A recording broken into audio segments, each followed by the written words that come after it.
corpo balançar. Quero ouvir você gritar bem alto, cantando esse samba no asfalto. Vou dar licença, deixa a X9 passar. Olá pessoal, sejam bem-vindos ao nosso último dia de minicurso.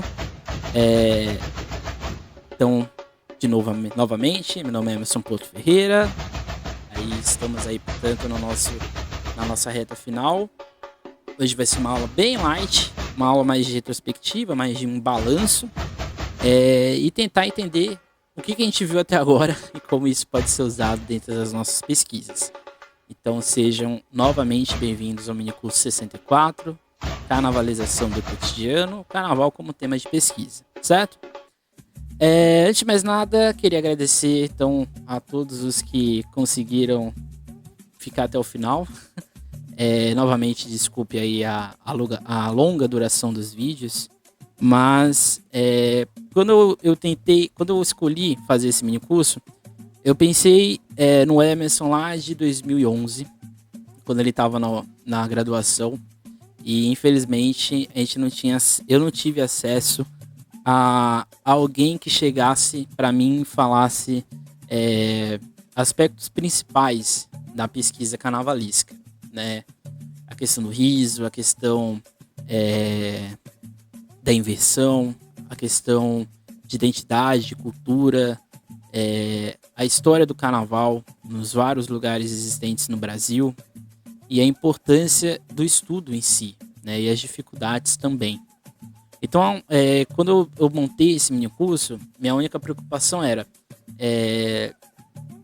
se houver, né, se estiver existindo algum Emerson, né, no hoje e quer pesquisar o carnaval, acho que eu pensei que esse minicurso, a ideia do minicurso em si é exatamente ajudar as pessoas que querem estudar carnaval, que têm essa paixão. Antes de tudo, como eu disse lá no primeiro minicurso, a gente que estuda carnaval, a gente tem uma paixão sobre o tema. Não tem como você estudar carnaval e você não gostar minimamente do assunto, de você não se emocionar com aquele assunto. Acho que quando a gente não tiver mais emoção no que a gente pesquisa, a gente não vai para frente. E acho que diferente das outras pesquisas que existem nos programas de pós-graduação, as pesquisas de carnaval são as mais apaixonantes. Eu acho que também são as pesquisas que são mais leves, pelo menos do meu ponto de vista, né? Não sei você que pesquisa, mas espero que seja leve, certo? Então a gente vai fazer aqui primeiro uma retrospectiva do minicurso. Eu vou falar depois um exemplo pessoal de como foi minha pesquisa de mestrado sobre a Nenê de Vila Matilde. Falar quais são as dificuldades hoje do meu doutorado, né? E mostrar como que a gente usa o que a gente viu até agora dentro do nosso campo de análise e assim por diante, certo? Então, nossa primeira aula a gente falou do riso, desse aspecto importante em qualquer tipo de carnaval. O riso como uma força que está presente em todos os aspectos do cortejo carnavalesco, seja esse carnaval do espetáculo, seja esse carnaval do bloco, seja esse carnaval mais militante, se podemos dizer, mas o riso ele está presente em todos esses aspectos. A gente viu que o riso é uma força catalisadora da sociedade, por esse deboche, por essa ironia, por essas metáforas das mais diversas, seja no corpo ou, né, na representação, seja pictórica ou musical. O riso ele se apresenta como uma força ativa em sociedade e é uma força perigosa, né? Por isso, na nossa primeira aula, a gente viu também que o riso ou o carnaval ele é um perigo para a estrutura social, porque a gente inverte essa ordem, a gente cria uma criticidade para a sociedade. Então o carnaval ele é uma força atemporal. Você pode tentar destruir ele, mas ele vai estar sempre presente, ele vai estar sempre ali compondo o contexto existente e vigente, ok? A gente viu que é exatamente o aspecto da inversão do cotidiano, né? Nessa lógica do rico que se torna apenas um figurante do corpo carnavalesco, que faz com que estes grupos, né, sejam as escolas de samba, a sede dos bonecões de Olinda, das nações de maracatu, os clubes de frevo, seja lá o contexto existente, a gente percebeu que exatamente essa inversão do cotidiano, esse espaço praticado de sociedade que faz com que o carnaval exista até hoje, né? Como manifestação popular, como uma manifestação que se tornou, ao longo do tempo, uma ação do que a gente diria que é uma das identidades do Brasil, certo? Na segunda aula, foi aquela aula bem longa, bem extensa, um pouco mais teórica. A gente discutiu a questão, 6 aspectos que são importantes em todos os campos de carnaval que a gente estuda, talvez uns com mais proeminência do que outros. A gente discutiu naquele ponto a dificuldade do estudo do carnaval, de entender que o carnaval ele não acontece só naquele momento, existem vários outros aspectos, existem várias outras questões que o envolvem. A principal delas talvez seja o cotidiano existente, o espaço geográfico, né, esse espaço praticado de ação, e como isso se desenvolve no campo da cultura. A gente viu que o campo da cultura é um campo amplo, nenhuma cultura é fixa, todas as culturas elas são maleáveis, elas se mudam, né, com o tempo, elas mudam com os interesses existentes, sejam dos grupos.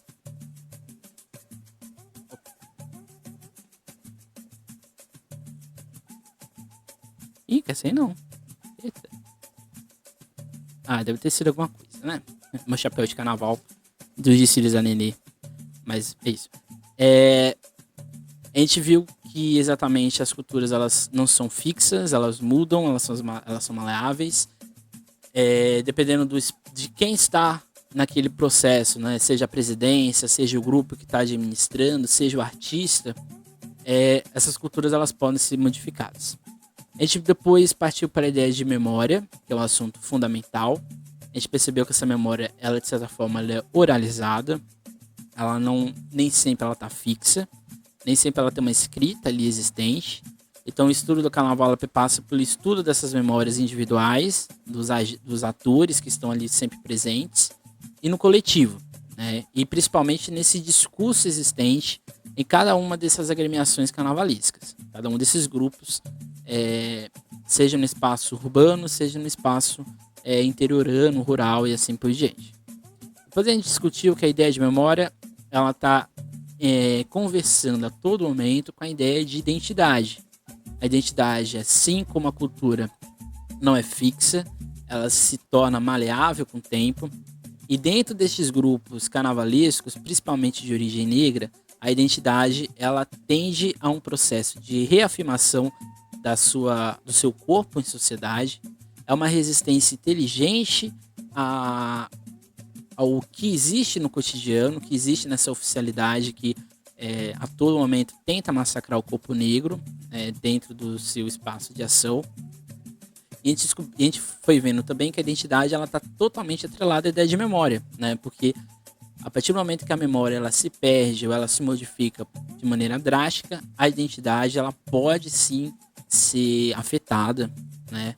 E modificada com o tempo ou não, para o bem e para o mal, né? Sempre é bom ponderar isso.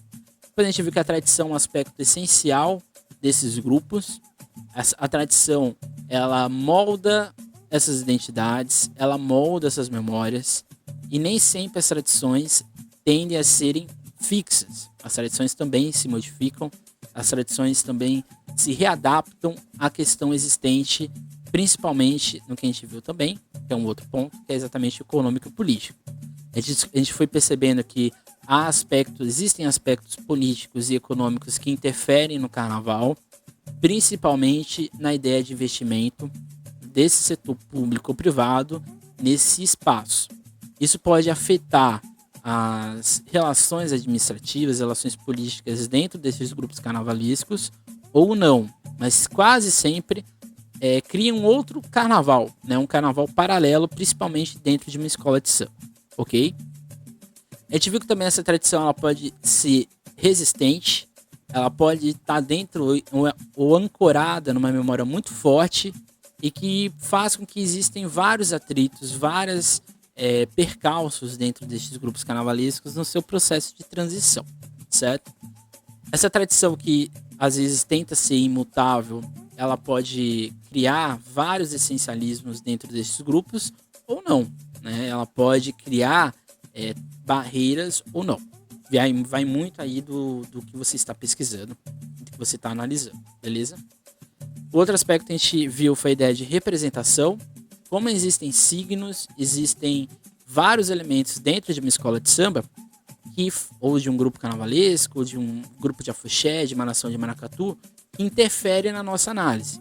E como estes símbolos eles podem se apresentar iguais em vários desses grupos, mas com significados, com origens e com poder de ação nessas identidades, nessas tradições diversos. Né? A gente viu, por exemplo, o leão, que dentro dos grupos, daquelas nações de maracatu que a gente estudou, o leão coroado e o leão da campina, eles podem ter aspectos diferentes, aspectos distintos entre eles. A gente viu, por exemplo, a águia na Boa Vista, na Nenê de Vila Matilde, na Portela, que elas podem ter aspectos similares, elas podem ter um núcleo de origem em comum, mas cada um destes grupos coloca elementos diferentes, elementos distintivos dentro desses aspectos de visão. Então a gente viu lá a cultura, a memória, a identidade, a tradição, político-econômico e as representações. Estes campos, esses 6 pontos, eu acho que são essenciais dentro de estudo de escola de samba, e a gente viu naquela nossa segunda aula. Na nossa terceira aula, na aula passada, a gente foi para um aspecto um pouco mais light, que são os direcionamentos históricos que a gente tem que ter na nossa pesquisa. Não tem como a gente fazer o estudo dessas agremiações no individual se a gente não partir desse corpo histórico que está agindo sobre elas. Então você perceba que essa terceira aula é mais um indicativo de direcionamento que vocês podem ter para o ensino de vocês, para o estudo de vocês. Se você está lá em Salvador, eu acho que eu dei, na ideia daquela aula, era de dar vários elementos possíveis para o direcionamento dessa parte histórica. De Pernambuco a mesma coisa, do Rio de Janeiro e de São Paulo também. Claramente a ideia daquela aula não era criar uma história desses carnavais, porque é impossível criar uma história sobre esses grupos em conjunto, é bem difícil. Mas a ideia era exatamente pontuar aspectos principais para o estudo, para a análise, para as discussões e assim por diante. Então esse foi o nosso mini curso até agora, certo? Então você perceba que eu montei ele para a gente sair de um aspecto essencial, que é comum a todos, que é o RISA. Depois a gente partiu para vários aspectos de distinção destes grupos, destes carnavais, nesses 6 elementos que a gente falou. E na aula passada era um aspecto, vamos dizer assim, local, né? Um aspecto histórico, que aí vai de cada pesquisa, vai de cada pesquisador, vai de cada análise, beleza? Então esse foi uma retrospectiva aqui em 13 minutos, né? Poderia ter sido mais fácil, né? Do que ficar quase 3 horas aí de aula que vocês tiveram. Então desculpe novamente a extensão do mini curso, mas acho que vocês podem ir. Vou deixar sempre a minutagem para vocês irem assistindo, para vocês ficarem mais pararem, voltarem quando vocês acharem necessário, dependendo do tópico, ok? Então agora eu vou falar como foi minha pesquisa de mestrado, como que eu cheguei nela, né, e como que ela mudou muita coisa que acontece, certo? Minha pesquisa de mestrado, né, e aqui voltando para a ideia de pesquisa, né, a minha ideia de mestrado era exatamente estudar o samba dentro de sala de aula, né, como que o samba enredo pode ser usado como elemento figurativo ou não, de complemento ou não dentro de sala de aula, dentro do ensino em si. A princípio eu iria estudar o Salgueiro, certo? Mas na época a minha orientadora do momento, que era a Cícero Bentecourt, ela disse: não, você não vai estudar Salgueiro, você está num programa de pós de São Paulo, você vai estudar uma escola paulistana. E aí surgiu a Nenê na minha vida. Eu já torcia para a Nenê, mas eu nunca tinha olhado a Nenê para pesquisa. Que acho que aí é a outra dica que eu deixo, né? É sempre muito complicado a gente estudar a escola que a gente torce, a escola que a gente tem mais proximidade, porque é muito difícil você distinguir o que é o pesquisador e o que é o torcedor. Isso para mim até hoje é um grande desafio, tanto na Nenê, que é uma escola que eu torço, tanto para Gaviões da Fiel, que é uma escola que eu também tenho um apreço, exatamente por causa do time que eu torço, que é o Corinthians, não tem como dissociar isso. Então é sempre muito complicado a gente, como torcedor e admirador de uma escola de samba, pesquisar ela. Esse era um meu grande entrave. Mas depois que eu superei esse entrave, aí veio exatamente a pesquisa em si. A Nenê, ela tem 22 sambas enredos de temática afro-brasileira. É a escola de samba de São Paulo que tem mais sambas nessa temática. Então foi muito complicado, né? Porque a ideia era exatamente estudar a questão da negritude, a questão da afirmação racial dentro de sala de aula a partir dos sambas, dentro da Lei 10.639/03, que é a obrigatoriedade do ensino da cultura e história africana e afro-brasileira em sala de aula. A Nenê tinha 22 sambas. Cada um desses sambas eu fui percebendo que estava em décadas diferentes, estava em momentos diferentes da história do Brasil, da história da Nenê de Vila Matilde. E aí foi o que eu pensei. E se a gente pegar estes sambas enredos e associá-los aos momentos distintos do movimento negro brasileiro? A gente tem que pensar que o movimento negro ele não é unificado no sentido... Ele não tem um único discurso em todos os estados de atuação. O movimento negro no Rio de Janeiro era totalmente diferente na sua estratégia política do movimento negro paulistano. O movimento negro paulistano, conforme a gente foi analisando dentro da pesquisa, ele não tinha um aspecto cultural muito forte, muito proeminente. Tanto é que as escolas de samba desse período tinham uma certa resistência quanto ao movimento negro, e o movimento negro também tinha uma certa resistência quanto às escolas de samba, porque as escolas de samba não queriam ser instrumento político deste movimento. Diferente do Rio de Janeiro, que o movimento negro sempre teve uma atuação muito grande com o setor cultural. E conforme a gente foi percebendo na pesquisa, a gente foi percebendo que os enredos, os sambas da Nenê de temática afro-brasileira, eles tinham uma proximidade muito grande com as mudanças do discurso existente do movimento. Então, o primeiro samba que a gente pega, que é a Chica da Silva, de 1959, que é um período antes do golpe militar, a gente percebe que esse samba enredo está cheio de certos vícios da figura da Chica da Silva, como uma escrava de caprichos, uma escrava exótica na visão do senso comum. E também a gente percebeu que a Nenê foi a primeira escola de samba do Brasil a abordar o negro como elemento principal do samba enredo, dos desfiles. A historiografia normalmente coloca o Salgueiro como centro desse processo, mas eu hoje coloco o Salgueiro como o revolucionador estético do enredo de temática afro-brasileira. A Nenê já falou da Chica da Silva em 59 e em 56 já fez um desfile sobre o negro, que é o primeiro samba enredo de São Paulo, que é o Casagrande Senzala. Então a gente percebeu que a Nenê tinha um discurso já de afirmação da negritude, mas de certa forma ainda estava permeado por certos vícios. A gente foi percebendo que de algumas décadas depois, né, já no desfile ali na década de 70, que é o Sonho de um Rei Negro, a gente foi percebendo que o tom já mudava, já era um discurso de afirmação, já era um discurso de enaltecimento do negro, porém era um negro que é uma visão de negritude ainda muito próxima daquela visão benevolente.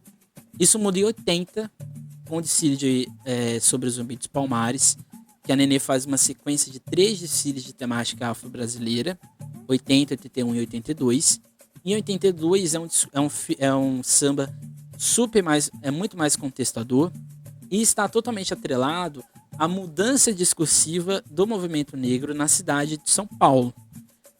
E a gente foi percebendo que depois o outro samba que a gente foi estudar, que é 89, o samba de 97, que é o Maciço Negro, e o samba de 2012, que é o enredo da Chica da Silva, foi acontecendo várias mudanças na interpretação da visão de negritude dentro da Nenê de Vila Matilde. Então a ideia da pesquisa era exatamente analisar esses sambas enredos dentro do seu discurso musical, seja de melodia como de letra, porque a gente foi percebendo que há uma mudança quando você... Isso aqui é outro ponto. Se você estuda samba enredo, não tem como estudar o samba enredo somente na letra.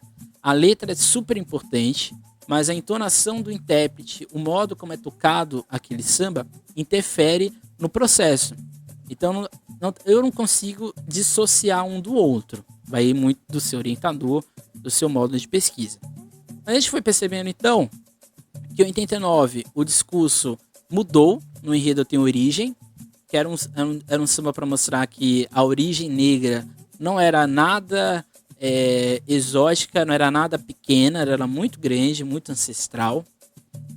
Em 97 foi de afirmação da identidade, da figura, da beleza, da estética do corpo negro, que é o Narciso Negro, que é um dos principais sambas da década de 90 no Carnaval de São Paulo, eu diria até que no Carnaval brasileiro.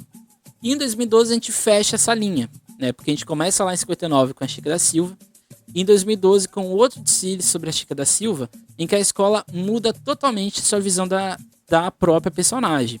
Se 59 era uma personagem exótica, em 2012 a Chica da Silva é uma personagem guerreira, uma personagem forte dentro da sua identidade, uma pessoa que sabe o que ela queria, que é um desfile mais... é um desfile que eu acho muito bonito da Nenê, embora foi no acesso, que é um convite da Chica da Silva a várias personalidades negras do Brasil, Zumbi, Carolina Jesus, Chiquinha Gonzaga e assim por diante.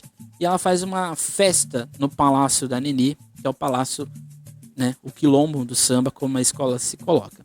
Então você perceba que a ideia da pesquisa surgiu de um desejo pessoal, porque eu sempre usei samba enredo de sala de aula, sempre estudei pelo samba enredo, e eu falava, será que não é interessante a gente pensar o samba enredo como um possível elemento para a afirmação da negritude de sala de aula? Então a gente coloca então que o samba enredo ele pode ser um complemento pedagógico ao professor dentro do seu processo de pesquisa. Tanto que no projeto, tanto na dissertação como no livro que foi publicado, eu fiz questão de colocar exatamente uma sequência didática para um ano, né, para o professor utilizar em sala de aula. Existe um aplicativo também da nossa dissertação. Esse aplicativo tem lá vídeos, vários textos para auxiliar o professor dentro de sala de aula. Então você perceba que a minha grande preocupação dentro da pesquisa, acho que isso aqui é um ganho das pesquisas relacionadas à educação, que é o retorno. E eu acho que a gente que estuda escola de samba, a gente tem que estar sempre pensando no retorno. Não só a escola de samba, qualquer elemento carnavalesco, a gente tem que pensar no retorno, porque o que a gente estuda já é estigmatizado pelo campo acadêmico. Às vezes até pelo orientador. Porque nem sempre você vai ter a sorte de ter um orientador que estude carnaval, que conheça o carnaval. Então,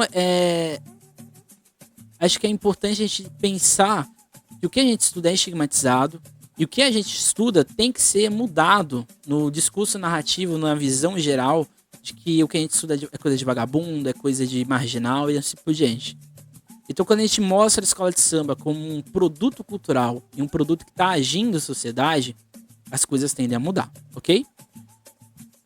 A maior dificuldade, eu acho, da pesquisa foram as burocracias, né? Burocracia de documento, como a gente vai falar aqui mais pro final da aula, a questão da plataforma Brasil. A gente que trabalha com história oral, que foi um dos braços da minha pesquisa, a gente tem que ter essa ação, a gente tem que discutir, a gente tem que levar isso para a presidência tem que autorizar, e aqui acho que talvez seja a grande dica que eu dou para quem for estudar a escola de samba, é exatamente montar um roteiro, não só da entrevista, mas um roteiro para a presidência, para a administração da escola, para a escola entender o que você está pesquisando. Porque por mais que você seja um frequentador da escola, a coisa muda de figura quando você vai estudar, quando você vai ouvir, você vai colocar a escola num papel e mostrar para outros lugares. Nem toda escola de samba tem uma visão muito ampla de momento, tá? A coisa na Nenê foi complicada no início, mas depois foi para um caminho bom, um caminho de respeito, acima de tudo, e de confiança, né? Novamente aqui agradecer o presidente, porque sem ele a pesquisa não teria sido aprovada, né, para uso de entrevista, e ele foi sempre muito solícito nas questões que a gente falou. A coisa principal também é as fontes. A fonte principal que eu utilizei é exatamente os sambas enredos e as memórias existentes. A minha grande preocupação era não fazer um olhar da Nenê de Van Matilde só na visão do fundador, que é o seu Nenê. Ele é utilizado, principalmente no início da pesquisa, mas eu também queria trazer a visão de outras pessoas dentro da escola. Então eu cheguei exatamente na presidente da velha guarda da Nenê e em duas baianas, né? E aí foi traçado um perfil bem interessante. A pesquisa oral, ela não era a fonte principal, então por isso que na minha pesquisa ela não é o elemento central, mas foi essencial para descobrir certas questões, certas visões destes personagens na construção da negritude que a escola coloca dentro de si, certo? E eu acho que a grande questão, acho que me fez ficar mais confortável dentro da pesquisa, e aí mudou aquela visão que eu tinha desde o início, que era exatamente conhecer o tema. Não tem como você pesquisar uma escola de samba, qualquer grupo carnavalesco, se você não sabe do que você está estudando. Principalmente gente que trabalha com samba enredo, se a gente não souber do que o samba enredo está falando, o mínimo do Tsiri, você vai ter muitos problemas, né? Atualmente eu pesquiso 4 escolas de samba e são mais ou menos aí 100 desfiles. Eu não vou falar para você que eu sei os desfiles de cor, mas todos os sambas eu tenho que ter na minha cabeça, pelo menos a visualidade do samba, pelo menos a visualidade do desfile, porque isso vai auxiliar na sua pesquisa. A mesma coisa com discografia, né? Por exemplo, você estuda a discografia do Ileaê, a discografia do Olodum, a discografia de algum cantor, personagem do frevo, você tem que saber desses aspectos. Então, eu costumo dizer que a gente que estuda escola de samba, a gente tem que saber de tudo. A gente tem que saber o básico de música, o básico de memória, o básico de tecnologia, para que as coisas fiquem mais fáceis para o que a gente estuda.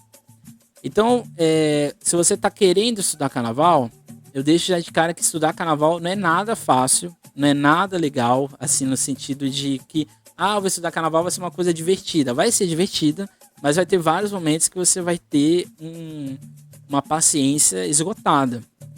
Eu tenho momentos que eu não consigo ouvir samba enredo, que eu não consigo ver desfile na minha frente, porque você fica muito... Quando você analisa o desfile no campo do entretenimento, é uma coisa. Quando você avalia o desfile, olha um desfile de escola de samba por olhar semiótica, por outras várias vertentes, o desfile se torna um pouco cansativo. Hoje no meu doutorado, a grande questão que eu acho que tem que ser discutida nos programas de pós-graduação, as fontes. Meu doutorado ele é basicamente história oral. A maioria das pessoas que eu vou entrevistar são senhores de idade. E o momento que a gente vive da pandemia é impossível ir entrevistar essas pessoas. São pessoas de grupo de risco. Eu sou do Guarujá, então não tem como ir até São Paulo só para entrevistas. Normalmente a entrevista ela tem que ser agendada com tempo, você tem que ter contato com essa pessoa. Então essa talvez seja a grande dificuldade hoje no meu doutorado, como foi lá no mestrado, certo? E agora a gente vai como estruturar essa pesquisa, né? Acho que a grande questão que a gente vai estudar carnaval são as fontes, né? Talvez seja o mais complexo ponto dentro do carnaval. Acho que diferente das pesquisas comuns nos programas de pós-graduação que usam arquivo, né? Você vai até o arquivo, você faz ali a paleografia e tudo mais. Às vezes você vai num arquivo mais burocrático da prefeitura e assim por diante. O acesso é um pouco mais facilitado, porque você não tem que ter um outro corpo para você fazer a fonte. Então, acho que a grande dificuldade de quem estuda carnaval, independente se é escola de samba ou não, é exatamente como chegar a essas fontes, como utilizá-las, né, na sua pesquisa. Por isso que a ideia do que a gente viu nas aulas passadas de representação, de simulacro, de semióforo, semiótico e tudo mais, estes aspectos são essenciais para compor o quadro de fontes da nossa pesquisa, certo? Por quê? Porque por mais que a gente tenha uma entrevista, por mais que a gente tenha às vezes um documento, é muito difícil a gente fazer uma análise de escola de samba só com isso. Então, você pode partir de um projeto de pesquisa que vai estudar, sei lá, a porta-bandeira, né, as roupas de porta-bandeira de certa escola. Você vai perceber ao longo do tempo que você não tem a roupa da porta-bandeira na sua frente. Então, você vai trabalhar sempre com uma representação fotográfica, uma representação em vídeo dessa roupa. Assim como, por exemplo, você vai poder conversar com uma porta-bandeira, que eu acho que seria um trabalho fantástico, fazer biografias de porta-bandeira, sendo um tema de pesquisa belíssimo, né? Mas fica a dica aí para quem quiser, né? Você pode conversar com a porta-bandeira e ela vai contar detalhes da roupa, mas você nunca vai ter a roupa na sua frente, né? E acho que essa é a grande dificuldade do carnaval. O desfile de carnaval, por mais que aconteceu esse ano, ele já não existe mais. Então o que você vai ter sempre são representações, seja musicais, auditivas e assim por diante, beleza? Então acho que o principal aspecto de quem estuda o carnaval é a oralidade, né? A oralidade possui o poder de revelar as individualidades que o entrevistado possui em uma relação direta de empatia ou não e de confiança de quem responde e de quem pergunta. Eu falo isso porque quando você vai entrevistar alguém, se você é amigo dessa pessoa, se você conhece a pessoa há muito tempo, é uma coisa. Quando você vai entrevistar ela, é outra coisa. Porque acho que é o grande ponto que a gente tem que ter em mente o direcionamento que a gente vai seguir da nossa pesquisa com a ideia de história oral, que é uma metodologia de pesquisa. A gente tem que entender que essa pessoa que está na sua frente é um colaborador da sua pesquisa agora. Ela não é mais sua amiga, ela é sua amiga ainda, mas agora ela é uma colaboradora, um colaborador da pesquisa.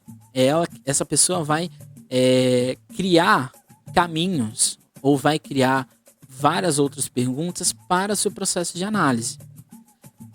Quer dizer que se você conhece ela no dia a dia, isso não vai interferir? Vai interferir. Mas toda pesquisa tem um roteiro. Toda entrevista tem um roteiro. Tem um projeto ali existente. Então você não vai fazer uma entrevista na história de vida daquela pessoa.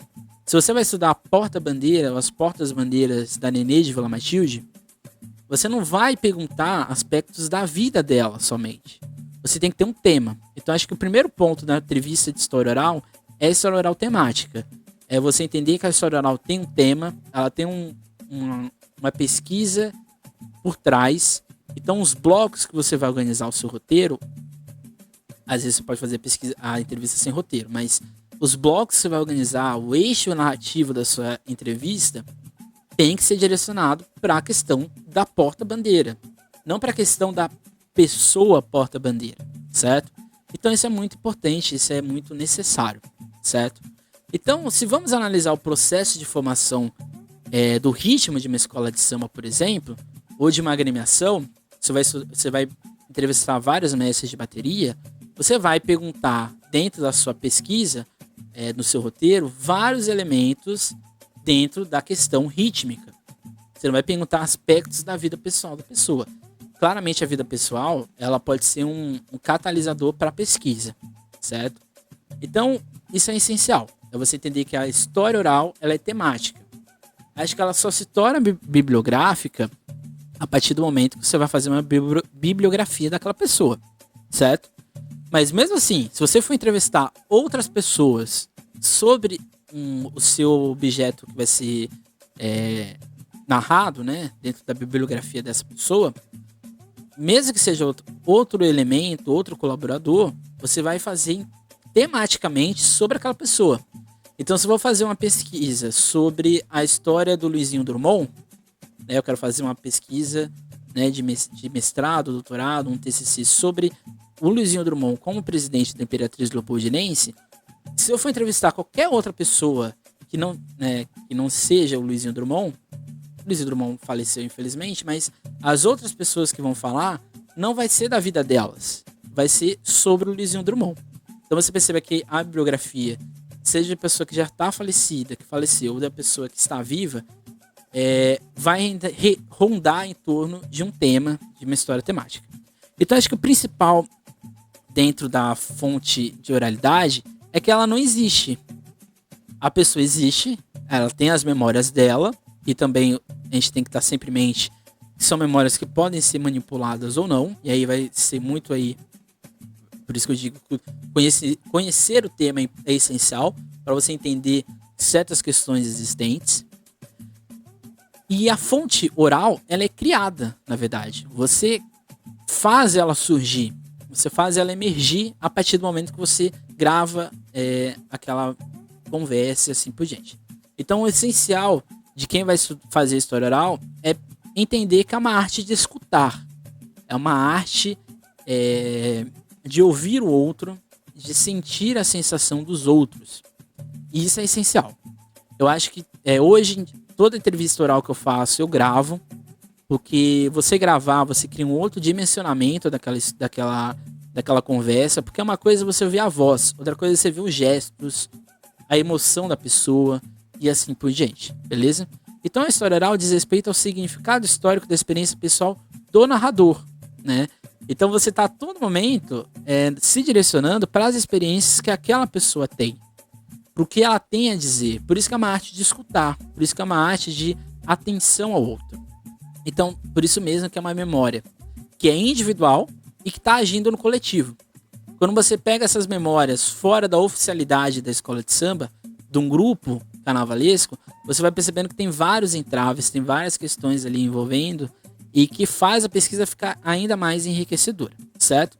Outro aspecto essencial é exatamente conhecer quem você está entrevistando e o que você vai entrevistar como tema. Então, se eu vou entrevistar o ritmo da bateria da Nenê, o ritmo da bateria da Mocidade Alegre, o ritmo da bateria da Imperadores do Samba, eu tenho que saber o básico daquilo. Eu tenho que entender sobre aquilo. Eu nunca vou estudar uma bateria porque eu não tenho nenhum conhecimento técnico. Eu nunca vou estudar comissão de frente porque eu não tenho conhecimento técnico. Mas se eu quiser um dia estudar esses assuntos, eu tenho que saber o mínimo. Porque quando eu for estabelecer a conversa com um ritmista, com um mestre de bateria, com um coreógrafo ou com um dançarino, eu tenho que entender sobre aquele aspecto, sobre aquele momento, para que a conversa não fique muito jornalística. Que eu acho que é a grande diferença. A entrevista de história oral, ela não é factual, ela não está preocupada com gerar uma matéria. A entrevista de história oral, ela está preocupada para gerar uma fonte. Então ela tem que ser uma fonte para sua pesquisa. Ela não pode ser um fardo, ela não pode ser mais um problema dentro do seu processo de análise. Então é diferente do jornalístico ou até mesmo daquelas entrevistas que a gente vê em revistas, né? Porque esse tipo de entrevista é uma entrevista que tem um direcionamento muito local. Ela não quer aprofundar sobre aquela pessoa. A história oral não, a gente quer aprofundar sobre aquele tema que a gente está estudando. Um aspecto essencial em toda entrevista de história oral é o aspecto burocrático. Todo trabalho com seres humanos no Brasil tem que passar pela Plataforma Brasil, que é uma plataforma do governo, em que você tem que assinar uma resolução de ética, que é a resolução CNS 466/12. Eu vou deixar lá no Drive sobre ela. E ela exatamente tem que ser aprovada pelo Conselho de Ética da sua universidade. Você faz um pré-cadastro, tem que passar pela assinatura do orientador, pela assinatura do coordenador do programa. E essa pesquisa ela vai ter que passar pelo comitê de ética. Se você é do mestrado, você tem que fazer isso o mais rápido possível. Se você é do doutorado, você tem que fazer rápido, mas você tem ali um tempo até um pouco mais hábil. Porque sem essa resolução, essa pesquisa pode ser prejudicada. Porque se essas pessoas que quiserem falar que você usou a imagem dela, a voz dela, o conhecimento dela para outro fim que ela não queria, ou para outro conhecimento, isso é importante, tá? Então, vou deixar lá o PDF sobre o que é a resolução e como você se cadastrar na Plataforma Brasil. É importante, se você estuda qualquer instituição carnavalesca, ela é reconhecida pela Plataforma Brasil como uma organização que tem um líder, uma espécie de diretor, né, uma espécie de presidente. Então você tem que ter a assinatura desse presidente para que ele autorize a pesquisa. Então se você vai estudar o aí, você vai ter que ter a assinatura do coordenador para que seja permitida dentro do comitê de ética o reconhecimento de que você vai estudar aqui, certo?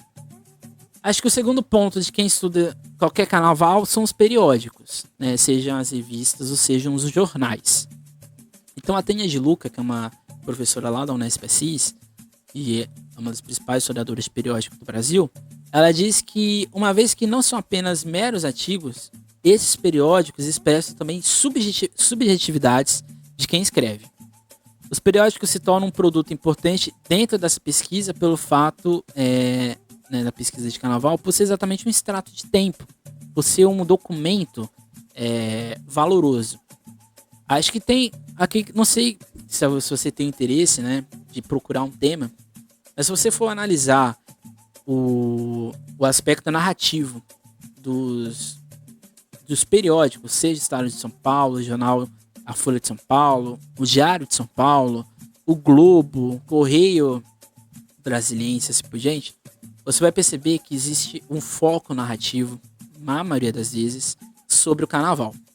No caso de São Paulo, se você for analisar na década de 70, década de 80, que é quando tem um boom de análises do Estado e da Folha sobre o carnaval da cidade, você vai perceber que, se você for analisar os sambas enredos, você vai perceber que os críticos estão sempre martelando que o samba de São Paulo não é bom, que as baterias de São Paulo não tocam no jeito certo, e assim por diante.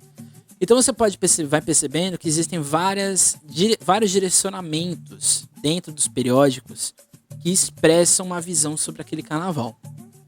Sobre uma escola, sobre um determinado personagem e assim por diante. Então, historicizar a fonte requer ter em conta, portanto, as condições técnicas de produção vigentes e a averiguação dentro de tudo que se dispunha do que foi escolhido e do porquê.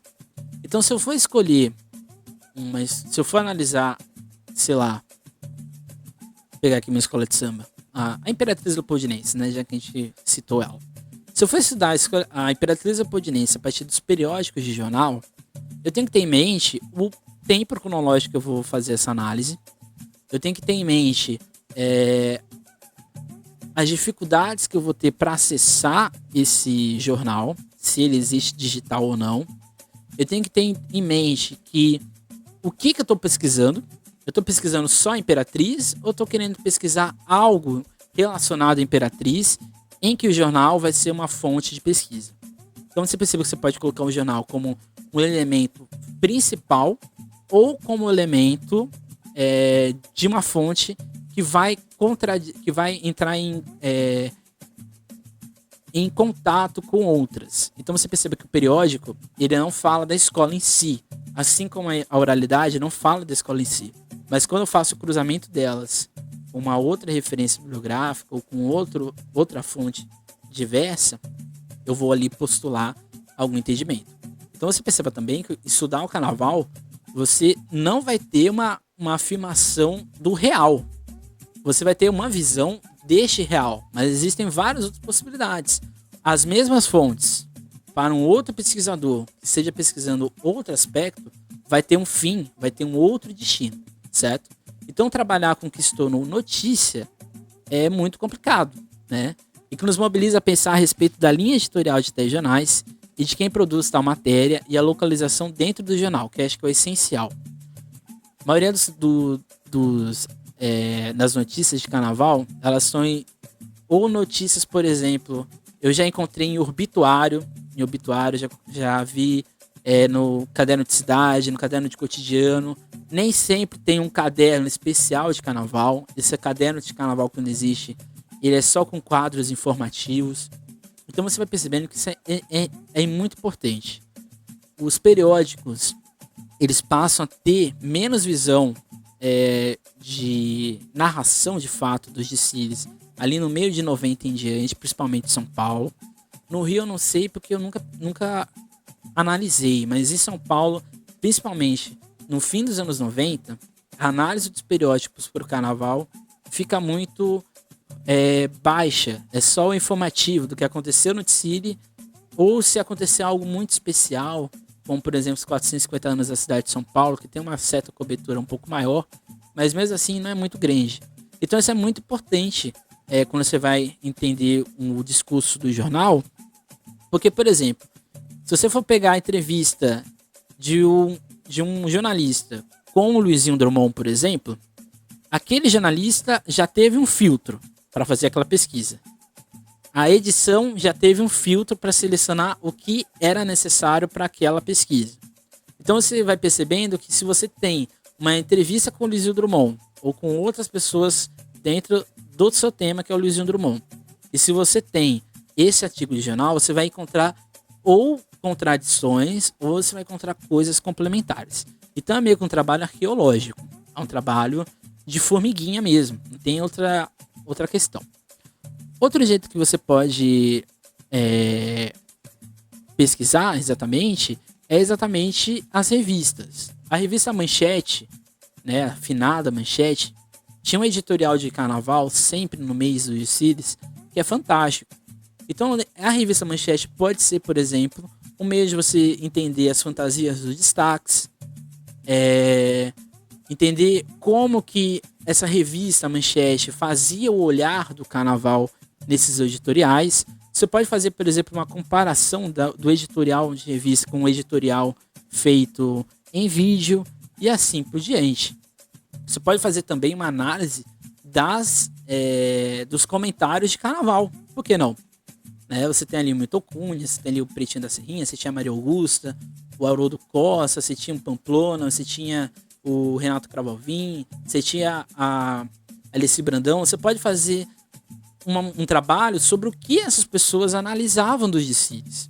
Não sei se daria para uma dissertação, mas se você quer um TCC de comunicação, por exemplo, você pode pegar esses elementos. Acho que daria um trabalho interessante. Acho que o mais difícil quando a gente vai estudar periódico é achar ele. A Folha de São Paulo e o Estado de São Paulo tem ele, todos os jornais deles estão digitalizados. Porém, para você ter o acesso ilimitado, você tem que pagar um preço. No Estado de São Paulo, se eu não me engano, eu pago 9 ou 10 reais por mês. E na Folha de São Paulo, em torno de 16 reais.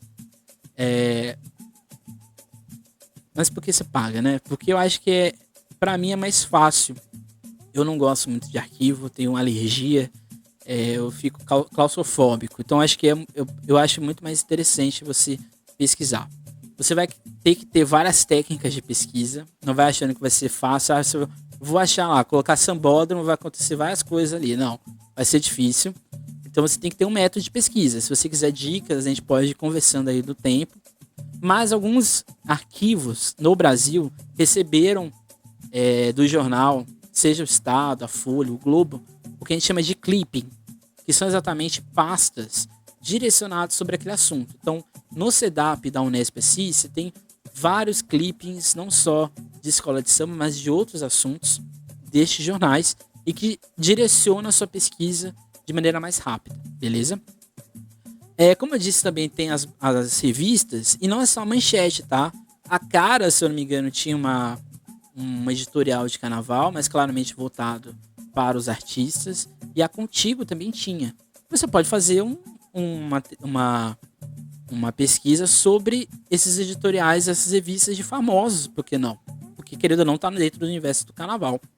Então você vai percebendo que tudo que a gente viu nas outras 3 aulas, quando a gente vai associar com a fonte, a coisa fica muito mais fácil, fica muito mais fluida, ok? Outro aspecto é o que eu chamo de cultura escolar, né? Que são vários aspectos dentro de uma escola de samba ou de um grupo carnavalesco que podem ser utilizados como processo de pesquisa. Um deles, por exemplo, a fantasia, comissão de frente, alegoria, tripé e assim por diante. Porém, a gente tem que ter sempre em mente que isso não existe mais. Foi aquilo que eu disse da porta-bandeira. São apenas representações destes elementos. São apenas ações que a gente tem de memória destes grupos, destes quadros existentes. Então você não vai ter alegoria, um carro abre-alas para sempre na sua vida. O que você vai ter sempre é um croquis. O que você pode ter é o projeto daquela pesquisa. O que você vai ter é a foto daquela alegoria, o vídeo daquela alegoria. Mas você nunca vai ter alegoria mais na sua vida. Então é sempre muito importante você ter um corpo teórico sobre a ideia de fotografia e de semiótica. Porque você tem que estar explicando dentro da sua pesquisa Que essa fotografia, ela é uma representação do fotógrafo, que pode ser pessoal, né? Por exemplo, eu tiro foto no carnaval e são fotos minhas, né? Então eu coloco o meu olhar, e é um olhar de colecionador. Mas a foto de um editorial de jornal, de revista, ela não passa somente pelo fotógrafo que queria tirar foto. Ela passa por um filtro do fotógrafo, que vai escolher a foto que ele achar necessária para estar estampada. Vai passar pelo filtro da edição do jornal, da edição da revista e que vai publicar. Então isso você tem que levar em consideração também do porquê aquela fotografia foi colocada e assim por diante, beleza? A mesma coisa no vídeo. Um vídeo amador, né, de alguém que está no sambódromo, de alguém que está vendo um desfile de nação de maracatu e assim por diante, é como se fosse um terceiro olho, né?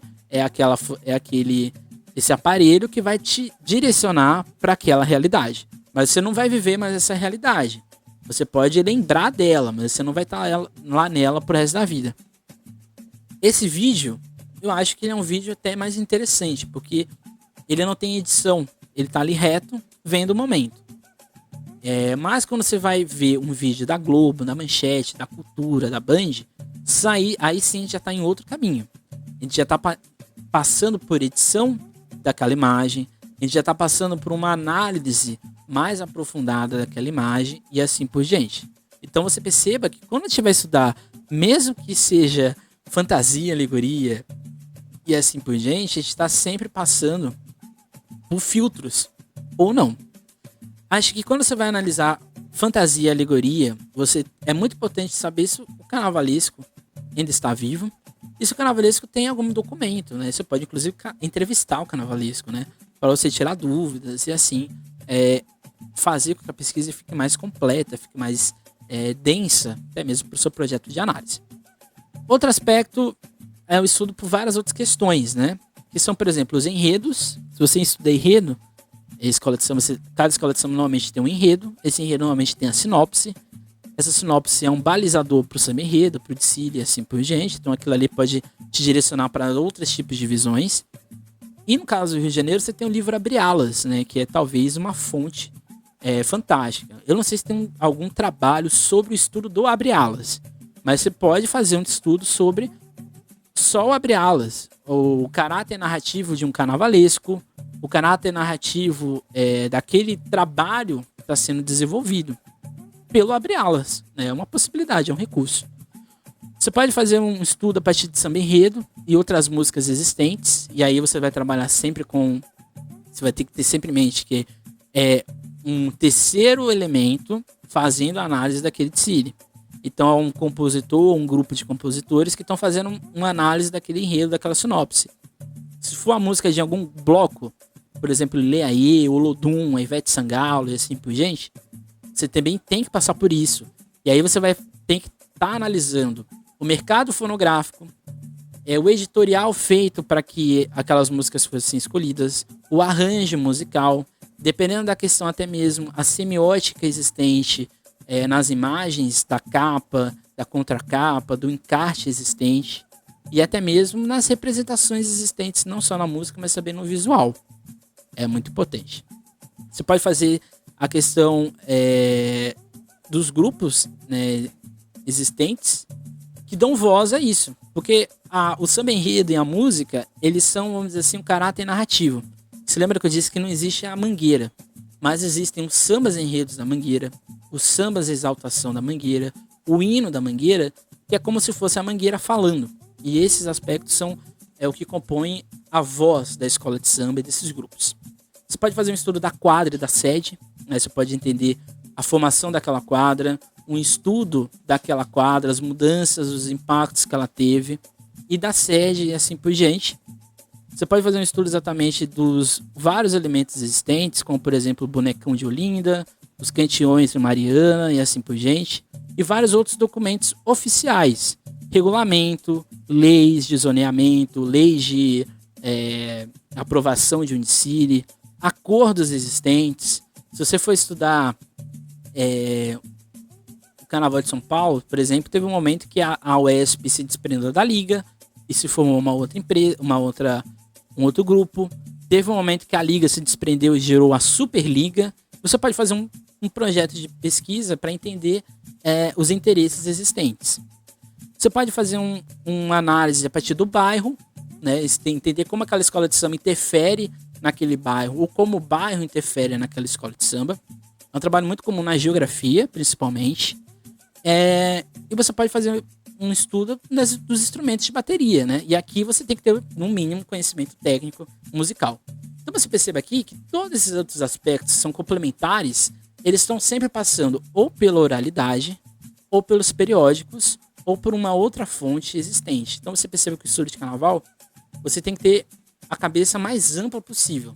Você tem que ter uma cabeça aberta para os vários elementos constitutivos destes grupos, beleza?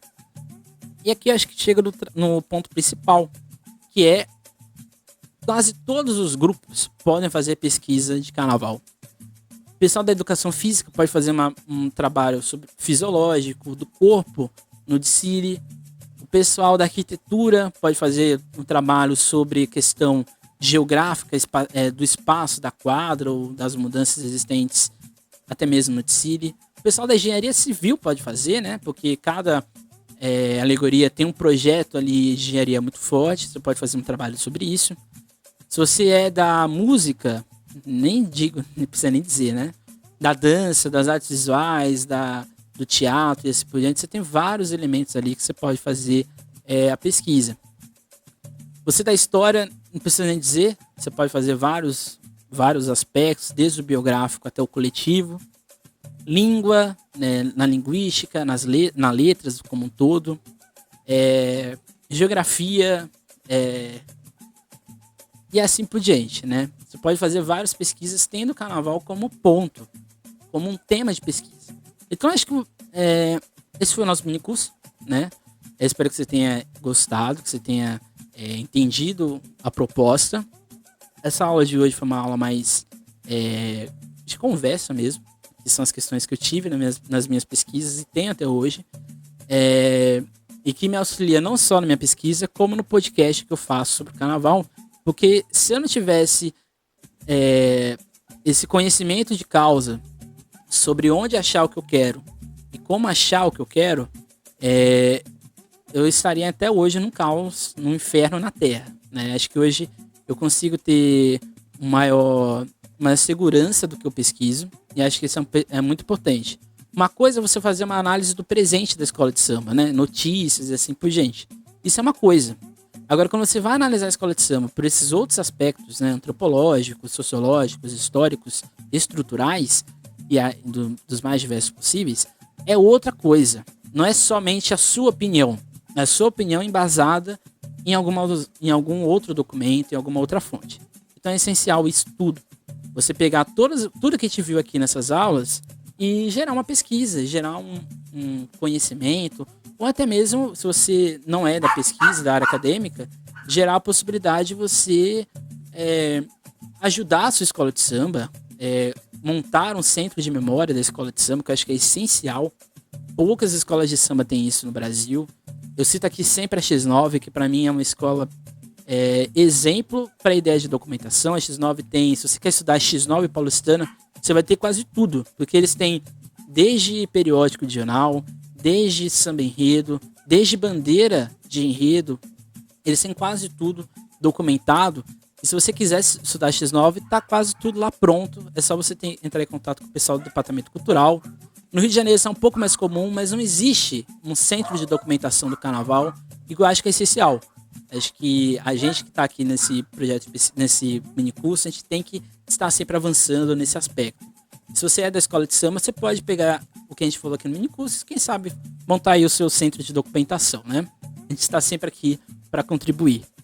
Então agora eu vou falar do trabalho final. O trabalho final é um trabalho com no mínimo 8 linhas, aproximadamente 800 caracteres com espaço, e no máximo 35 linhas, aproximadamente 3.100 caracteres com espaço.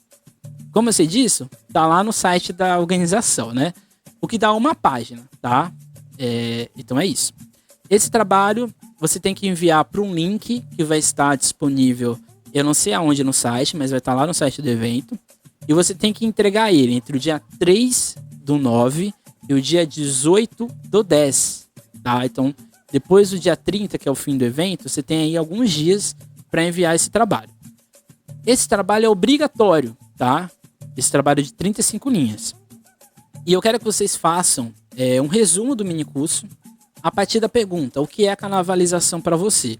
Então, a partir dessa pergunta, o que é carnavalização para você, você vai enviar para esse link aí do minicurso e lá você vai ter a presença sua confirmada, ok? Eu deixo também um trabalho opcional, que eu já disse nas outras aulas, que seria um resumo expandido da sua pesquisa, da sua ideia de pesquisa. Só que isso daqui é caso você ache necessário. Se você quiser criar um diálogo, eu já disse, né? Vou deixar sempre o contato meu aqui nos links para você, que se você quiser conversar comigo sobre alguma outra questão, alguma outra dúvida gerada no minicurso, estou aqui sempre à disposição, beleza? Esse trabalho opcional, você pode entregar para mim por e-mail, ou a gente pode gravar um podcast dentro do meu podcast, ou gravar um vídeo aqui para o YouTube, para você falar da sua pesquisa, para você poder divulgar, né, para frente.